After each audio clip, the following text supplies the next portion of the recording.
এই দেশ আমরা কম খাই, কম পড়ি, ধনী হই, গরিব হই, আমরা আমাদের স্বাধীন সত্তা নিয়ে মাথা উঁচু করে দুনিয়ার সামনে আমরা দাঁড়িয়ে থাকবো।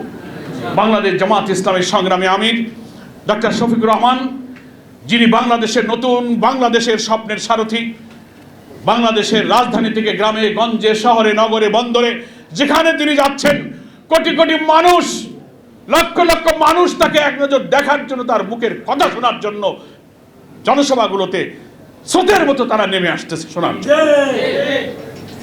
দেশের জনগণকে আমি আজকের এই সেমিনার থেকে আহ্বান জানাবো, সততা, নিষ্ঠা, দেশপ্রেম, ষড়যন্ত্রের ঊর্ধ্বে থেকে আসুন।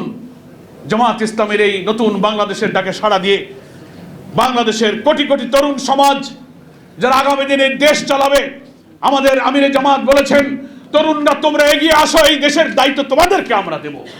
জনগণ যদি রাষ্ট্রের দায়িত্ব জামাত ইসলামীকে দেয়, জামাত ইসলামী শাসক হবে না, জামাত ইসলামী সেবক হিসেবে দায়িত্ব পালন করবে। সেখানে নেতৃত্ব দেবে আমাদের তরুণ এবং এই যুব সমাজ।